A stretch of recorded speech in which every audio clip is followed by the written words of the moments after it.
जनमत की पुकार में आपका स्वागत है। देश भर में लोकसभा चुनाव का माहौल बना हुआ है। पहले और दूसरे चरण के चुनाव समाप्त हो गए हैं। अब आगामी चरणों के चुनाव के लिए सभी राजनीतिक दल रैलियां और जनसभाएं कर रहे हैं। प्रधानमंत्री नरेंद्र मोदी भी ताबड़तोड़ चुनावी रैलियां कर रहे हैं। पीएम मोदी महाराष्ट्र के पुणे शहर में एक मेगा रैली करने पहुंचे। उससे पहले उन्होंने सोलापुर में जमकर कांग्रेस और विपक्षी गठबंधन पर निशाना साधा। उन्होंने कहा कि कांग्रेस फिर से देश की सत्ता हथियाने का सपना देख रही है। भारत माता की, भारत माता की, भारत माता की। माझ्या प्रिय सोलापूरकरांना अतिशय मनापासून नमस्कार करतो। जय जय रामकृष्ण हरी।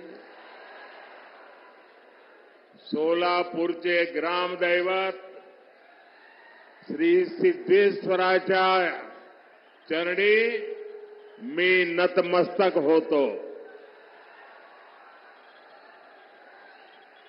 भगवान विठ्ठल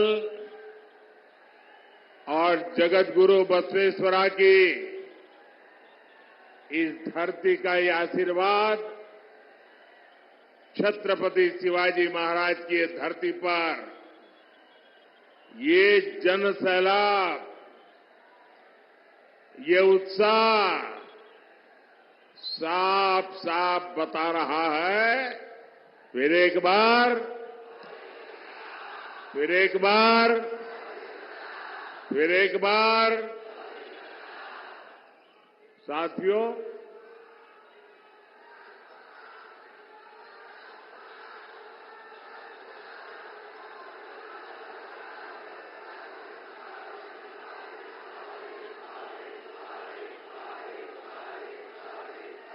साथियों, ये सोलापुर का प्यार देखिए। ये 2024 में मैं दूसरी बार आपके पास आया, लेकिन साथियों, जब जनवरी में आया था तब कुछ लेकर के आया था।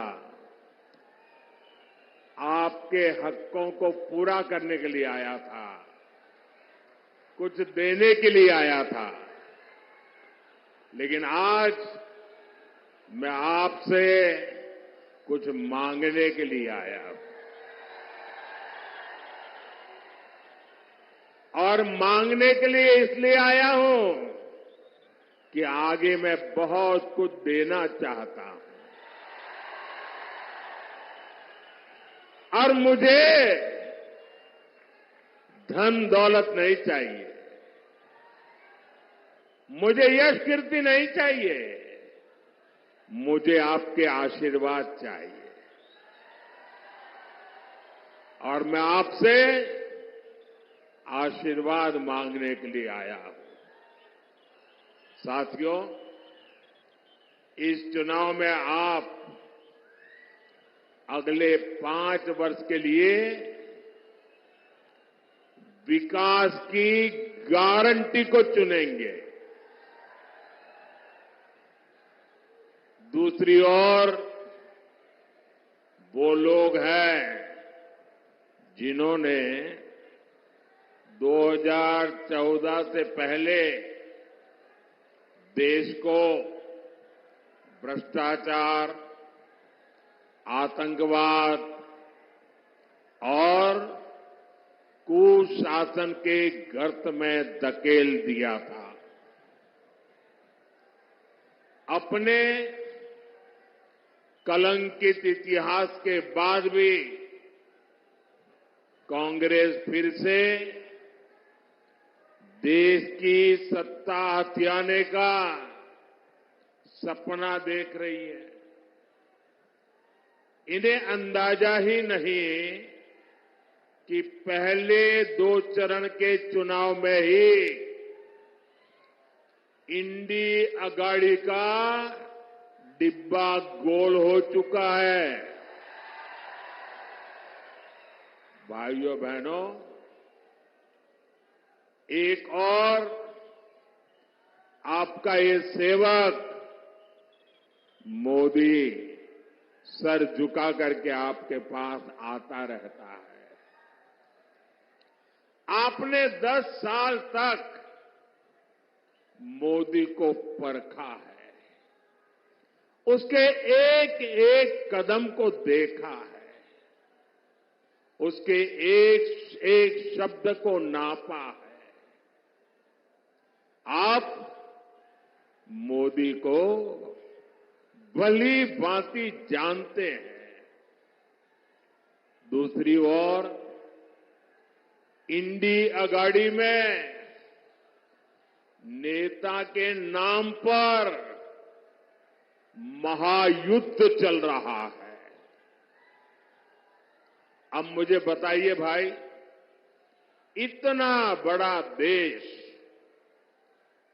जिसका नाम तय नहीं है, जिसका चेहरा पता नहीं है, क्या इतना बड़ा देश उनके हाथ में आप दे सकते हैं क्या?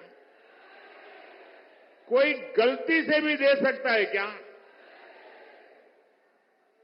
भाइयों बहनों, ये लोग इन दिनों सत्ता हथियाने के लिए देश तो बंटवारे करते ही रहे हैं। अब एक नया फॉर्मूला लाए हैं। ये फॉर्मूला लाए हैं 5 साल में 5 पीएम, हर वर्ष 1 पीएम। वो जितना खजाना लूटना है लूटेगा, फिर दूसरे साल दूसरा पीएम, फिर वो लूट करेगा, तीसरे साल तीसरा पीएम, चौथे साल चौथा पीएम, 5वें साल 5वां पीएम। क्यों भाई? और यहां नकली शिवसेना वाले क्या कहते हैं मालूम है?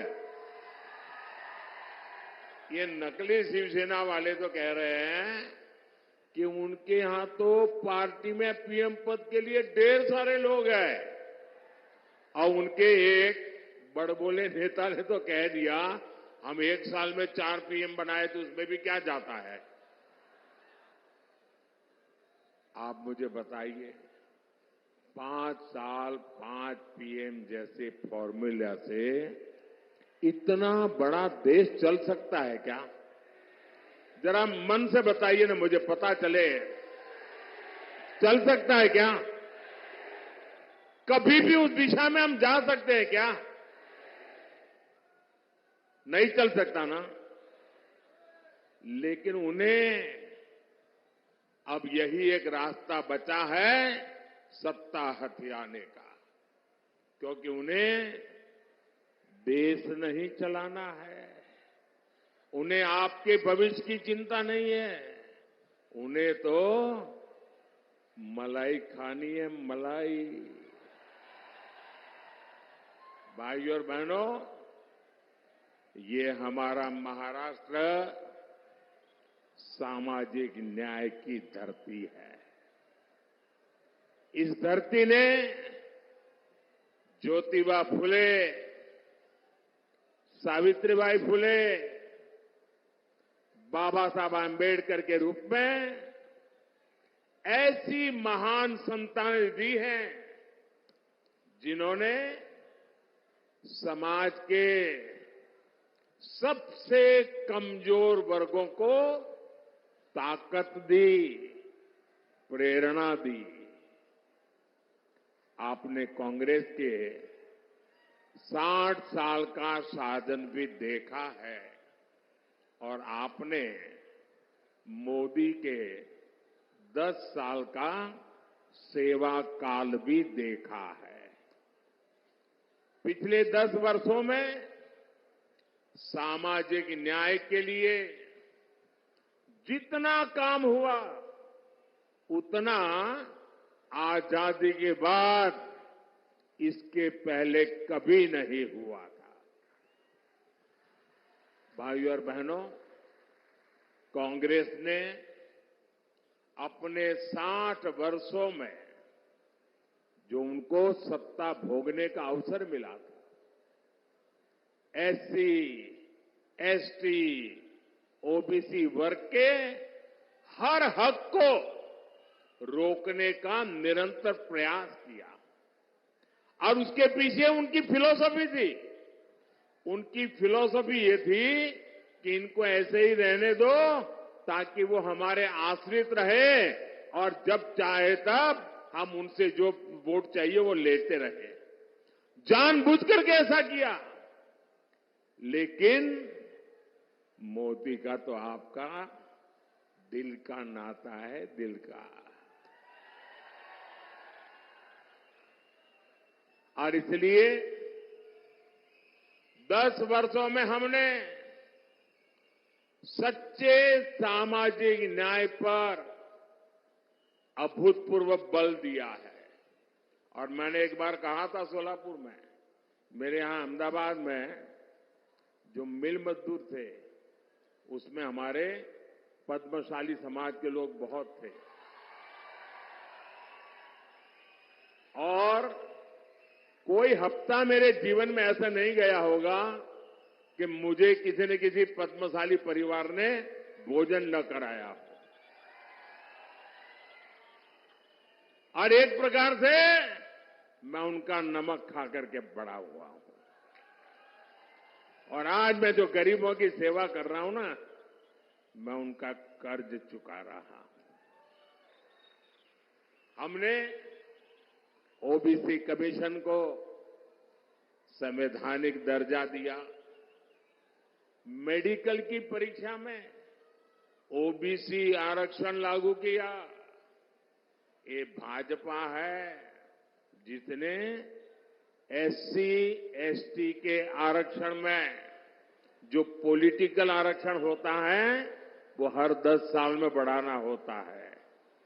पहले अटल जी की सरकार को मौका मिला था, उन्होंने 10 साल बढ़ाया। फिर मोदी को मौका मिला, हमने भी 10 साल बढ़ाया।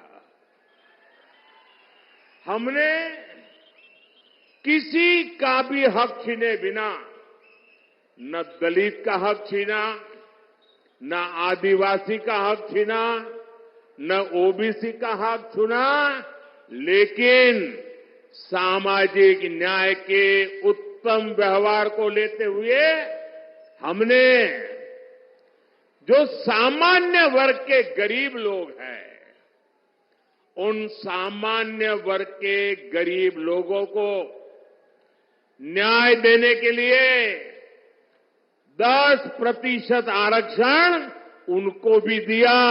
और देश में कोई आग नहीं लगी, पुतले नहीं जले।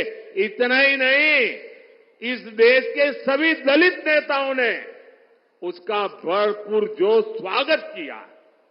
हमारा सामाजिक न्याय का तरीका समाज में विभेद पैदा करने का नहीं है, समाज को जोड़ने का है।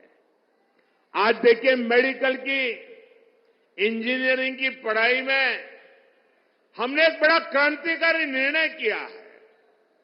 आज कुछ लोगों को वो जरा मजाक लगती होगी, लेकिन हमने तय किया है, मुझे अब गरीब मां का बेटा भी डॉक्टर बनाना है, गरीब मां की बेटी को भी डॉक्टर बनाना है, मुझे गरीब मां के संतानों को इंजीनियर, डॉक्टर, बड़ी बड़ी पदों पर ले जाना है। लेकिन क्या हर गरीब के नसीब में इंग्लिश मीडियम में पढ़ना संभव है क्या भाई? क्या हर बच्चा इंग्लिश मीडियम में पढ़ सकता है क्या? अगर वो मराठी मीडियम में पढ़ता है तो उसका गुनाह क्या है?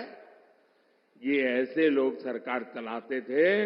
अगर आप मराठी मीडियम में पढ़ते हैं तो आपके लिए भविष्य के लिए ताले लगे जाते थे।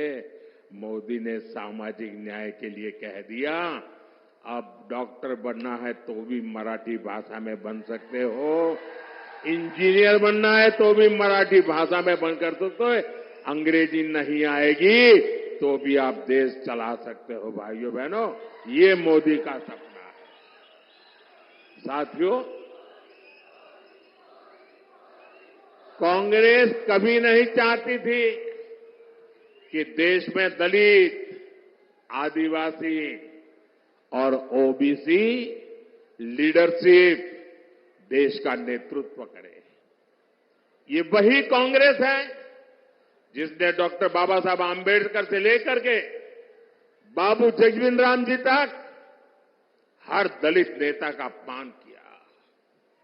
बाबा साहब को भारत रत्न भी तब मिला जब बीजेपी से सहयोग के केंद्र में कांग्रेस विरोधी सरकार चलती थी। भाजपा का हमेशा प्रयास रहा है कि एससी, एसटी, ओबीसी को ज्यादा से ज्यादा प्रतिनिधित्व मिले। 2014 में आपने प्रचंड बहुमत दिया तो एनडीए ने दलित के बेटे को देश का राष्ट्रपति बनाया। 2019 में जब आपने फिर से एक बार हमें प्रचंड जनादेश दिया तो हमने देश के इतिहास में पहली बार एक आदिवासी बेटी को भारत के राष्ट्रपति के रूप में आज प्रस्तावित किया। भाइयों बहनों, मुझे गर्व है, आजादी के बाद पहली बार हुआ है। आजादी के बाद पहली बार ये दशक ऐसा आया है कि आज विधायकों की संख्या देख लीजिए, सांसदों की संख्या देख लीजिए, पूरे देश में एमएलए हो, एमएलसी हो, एमपी हो, लोकसभा हो, राज्यसभा हो, एससी, एसटी, ओबीसी सबसे ज्यादा भाजपा के चुन करके आते हैं। आज केंद्रीय मंत्रिमंडल में 60%, 60% इन्हीं वर्गों से आए हुए लोग केंद्र के मंत्री हैं और देश को नई ऊंचाई पर ले जा रहे हैं। आज कांग्रेस और इंडी अगाड़ी वाले ओबीसी प्रतिनिधित्व के नाम पर झूठ फैला रहे हैं। असल में इन लोगों की खुद की सच्चाई देश के सामने आ गई है और इससे ये बौखलाए हुए हैं, परेशानी हो रही है। आपने देखा होगा पूरे चुनाव में कि इंडी अगाड़ी के जितने लोग हैं उनके भाषण का मुद्दा क्या है? देश का कोई मुद्दा है? सिर्फ और सिर्फ मोदी को रोज नई गाली देना। पूरी डिक्शनरी उन्होंने खोल के रख दी है। नई नई गालियां रोज निकालते रहते हैं। अरे भाई कुछ देश के लिए तो बोलो। नहीं, उसके पास विजन नहीं जी। हमारे पास विजन भी है और ये जीवन भी है विजन के लिए खपाने के लिए।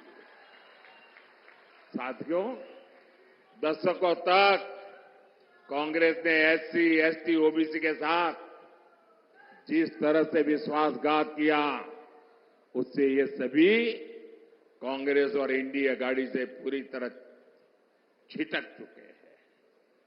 इस वजह से कांग्रेस और इंडी अगाड़ी वाले बुरी तरह बौखला गए हैं। इसलिए लोग लगातार झूठ फैला रहे हैं। संविधान बदल देंगे, आरक्षण खत्म कर देंगे। मैं पहले ही कह चुका हूं कि अगर आज खुद बाबा साहब आम्बेडकर चाहे तो बाबा साहब आम्बेडकर भी आरक्षण खत्म नहीं कर सकते हैं। मोदी का तो सवाल ही नहीं उठता है। और अगर हमारी सरकार की नीयत उसमें कहीं पर भी खोट होती, मेरा 5 साल का रिकॉर्ड देख लीजिए, 5 साल में भी 2019 से 2024 आज भी मोदी के पास जितने वोट चाहिए है, लेकिन ये रास्ता हमें मंजूर नहीं है। सैकड़ों सालों के साथ जिनको अन्याय हुआ, हमारे पूर्वजों ने पाप किए होंगे, मेरे लिए ये प्रायश्चित का अवसर है और इसलिए आरक्षण को जितनी ताकत मैं दे सकता हूं, मैं देने के लिए कमिटेड हूं। मैं आज देश से अधिक सीटें इसलिए मांग रहा हूं ताकि कांग्रेस और इंडी गाड़ी के लोग, जब दलित उनके हाथ से निकल गए, आदिवासी उनके हाथ से निकल गए, ओबीसी उनके हाथ से निकल गए, ये बहुत बड़ी मात्रा में विजयी होकर के बीजेपी के साथ आते हैं, तब उन्होंने तय किया है और प्रयोग भी शुरू कर दिया है, एससी, एसटी, ओबीसी के आरक्षण में लूट मारने का, और वो माइनॉरिटी को देना चाहते हैं। भाइयों बहनों, मुझे इसलिए ताकत चाहिए कि मैं कांग्रेस के आपके खिलाफ जो षड्यंत्र है उसको देश में कहीं पर भी करने न दो। कर्नाटका में उन्होंने खेल खेला है, आरक्षण का बहुत बड़ा हिस्सा माइनॉरिटी को देने का खेल खेला है, ये मैं होने नहीं दूंगा। और इसलिए आपसे मैं आशीर्वाद मांगने आया हूं, मोदी को मजबूत करो। साथियों, कांग्रेस के 60 वर्षों के राज में देश में सबसे ज्यादा एससी, एसटी, ओबीसी परिवार ही, उन्हीं के सबसे ज्यादा हाल खराब रहे। आप अपने गांव में देख लीजिए, अगर गांव के बाहर झुपड़ी में रहना पड़ता है, कौन है? हमारे एससी समाज के लोग हैं। मुसीबत में जीना पड़ता है, कौन है? हमारे एसटी समाज के हैं। तकलीफों में जीना पड़ता है, कौन है? हमारे ओबीसी समाज के लोग हैं। मोदी ने इन परिवारों को ही अपनी प्राथमिकता बनाया। 10 वर्षों में गरीब कल्याण की जितनी भी योजनाएं हमने बनाई, हमारी योजना सबके लिए है, बिना भेदभाव के हैं, समाज के हर वर्ग के लिए है। और स्वाभाविक है, जो लोग 50-60 साल से पिछड़े हुए थे, उनको उसका लाभ पहले मिल रहा है। और हम तो मानते हैं, इस देश की संपत्ति का पहला अधिकार उन लोगों का है जो पंक्ति में आखिर में बैठे हुए हैं। महात्मा गांधी भी यही कहते थे। मुफ्त राशन हो, मुफ्त इलाज हो, पक्के घर हो, शौचालय हो, बिजली हो, गैस हो, पानी हो, ये सब कुछ सबसे ज्यादा वंचित समाज को जरूरत थी, और वंचित समाज की वो आकांक्षाएं आजादी के इतने सालों के बाद आपका सेवक मोदी पूरी कर रहा है। भाई, वहां वो सज्जन तस्वीर लेके आए हैं, मैंने तस्वीर देख लिया। बैठिए, पीछे आप लोगों को परेशान कर रहे हैं। आपका मैं बहुत आभारी हूं आपके प्यार के लिए, लेकिन औरों को परेशान मत करो भाई। एससी, एसटी, ओबीसी परिवारों को इन योजनाओं से जोड़ने के लिए हमारी सरकार घर घर पहुंची है, गांव गांव पहुंची है।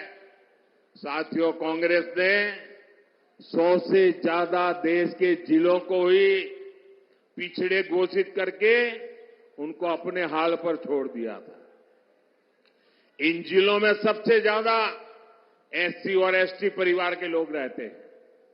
हमने उसको एक नया रूप दिया, नया मिशन लिया, और हमने उसको एस्पिरेशनल डिस्ट्रिक्ट बनाया, आकांक्षी जिला बनाया। और उसका मेरी ऑफिस से डेली मॉनिटरिंग होता है। परिणाम यह है कि गरीबों की भलाई के लिए की योजनाएं, एस्पिरेशनल डिस्ट्रिक्ट की योजनाएं, अब एस्पिरेशनल ब्लॉक की योजनाएं, डेली मॉनिटरिंग, हर चीज की जानकारी, उसका परिणाम यह है कि आज 10 साल के मोदी के कार्यकाल में इतने कम समय में देश में पहली बार 25 करोड़ गरीब गरीबी से बाहर निकले हैं भाइयों। और ज्यादातर इन्हीं जिलों से लोग हैं। और इसलिए मैं कहता हूं, जब नीयत सही होती है ना, तो नतीजे भी सही मिलते हैं।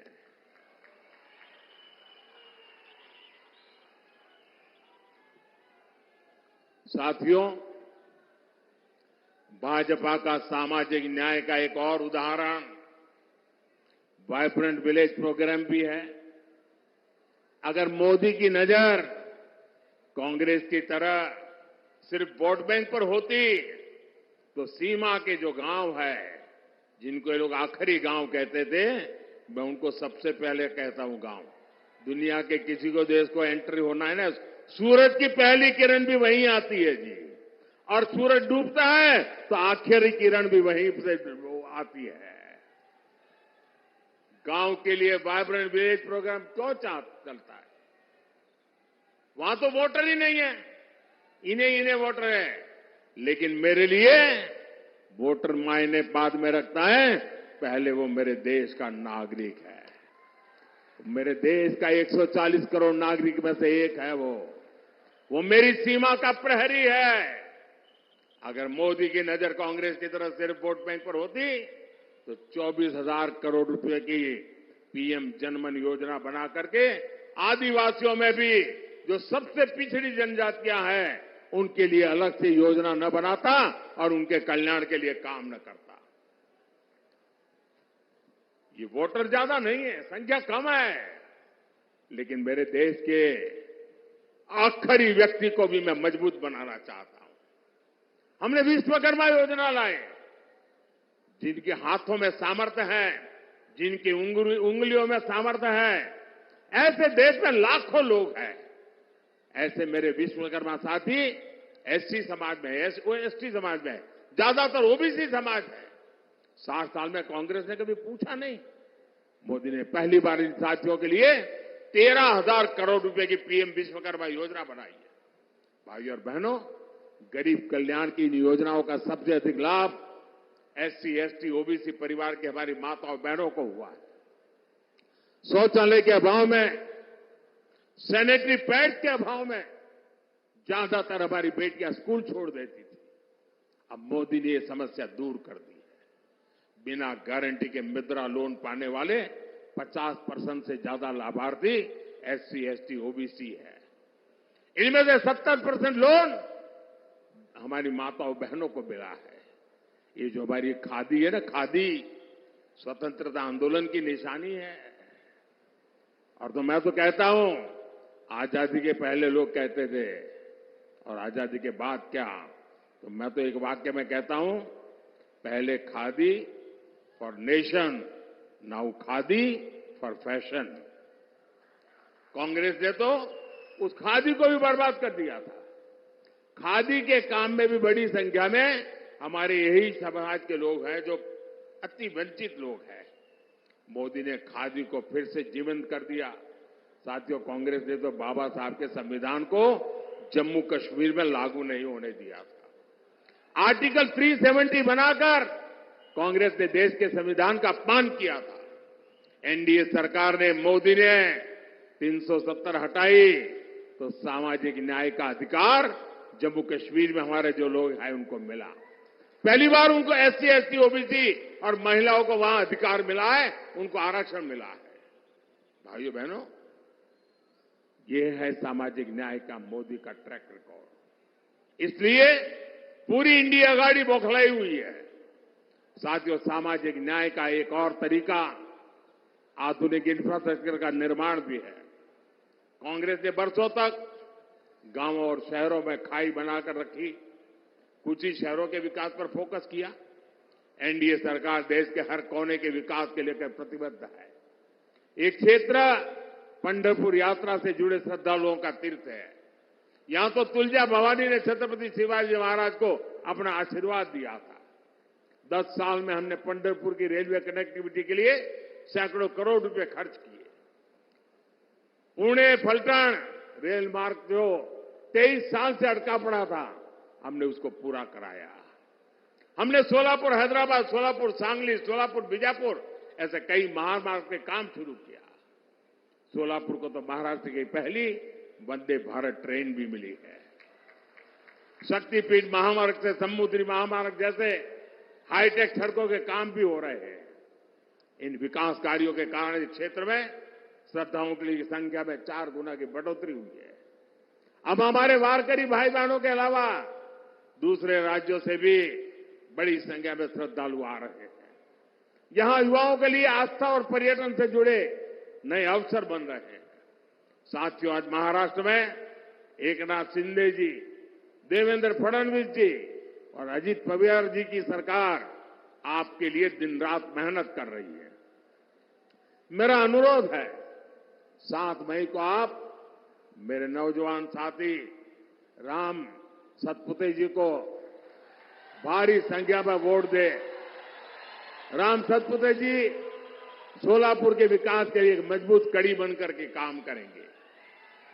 और जब आप कमल पे निशान पर बटन दबाओगे ना, तो आपका वोट सीधा सीधा मोदी को मिलेगा।